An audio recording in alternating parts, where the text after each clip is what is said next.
All right, everybody. Sorry it's been so long since I've done a video. Been busy with life and all the other things. Um, but I've come up with a solution to a problem that's been bugging me in my shop for pretty much since I got I've got one of these DW735 planers. The thing works fantastically.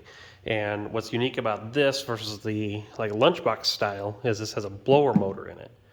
So what it does is it takes your chips from your board and blows them out an exhaust port.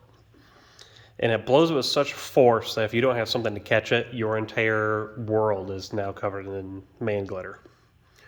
So what I've done is ran it in an elbow, that way it's out of my way. So when I plane, I can just grab the board and go right back over the top and keep cycling.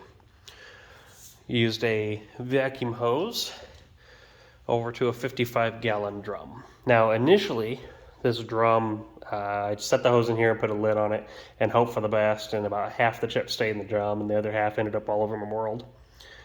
But I made kind of a unique lid here inspired by the John Heights. If nobody watches his YouTube channel, I'll probably put a link in the video. But I used this is a cut off piece of extension. Let's see if I can get this off with one hand. It's kind of heavy.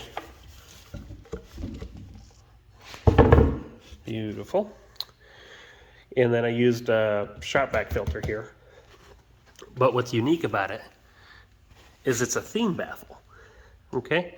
So the hose hooks in here and the chips blow down here, and it blows at about a 45-degree angle and then cyclones in the can to the bottom. The issue with it is when you do something like this, you need to make sure that your exhaust pressure is equal to what's being blown into it, your intake side. So it's a 2.5-inch port inlet, normal shop vac, and then I ran a 4-inch hole there, was the best that I had for hole saw. And of course I tightened that down with the wrench so I can't get off. And then I just use a pleated filter on top, and it works great. I'm amazed. My old lid that I had on here, I had to like strap it down and stuff to make sure that the air pressure didn't lift the lid off, or pile 100 pounds of weight on to keep the lid down. But this works amazingly. So let me turn this guy on.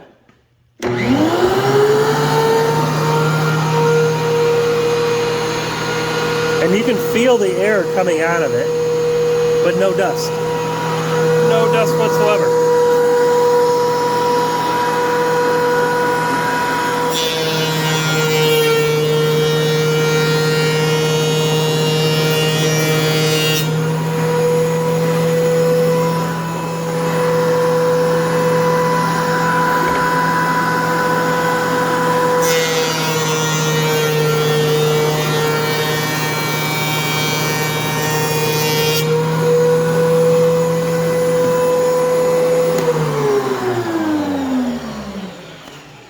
You have no idea how happy I am that this works, because I have a whole lot of milling coming up.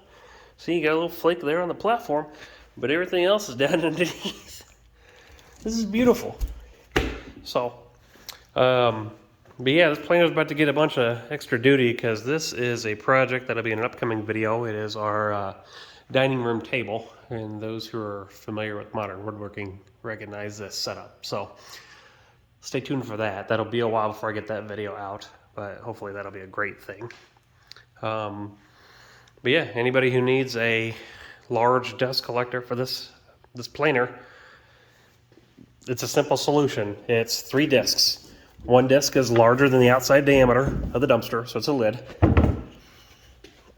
One disc is the diameter of the inside of the dumpster. So, and then I took a bunch of silicone and gooped silicone pretty much on this perimeter to make a good seal. And the other disc is, I believe it's a 4 inches less diameter than the inside of the can. And that gives you this 2-inch gap here for the dust and stuff to swirl in and go down. So, and then I just used some dowel, I believe this is cut at 4 inch just to give me enough clearance for the air to circulate and stuff inside. So I'm not doing plans or anything for it. John Heitz does a pretty good version of this, and I encourage everybody to build it. Thanks. Bye.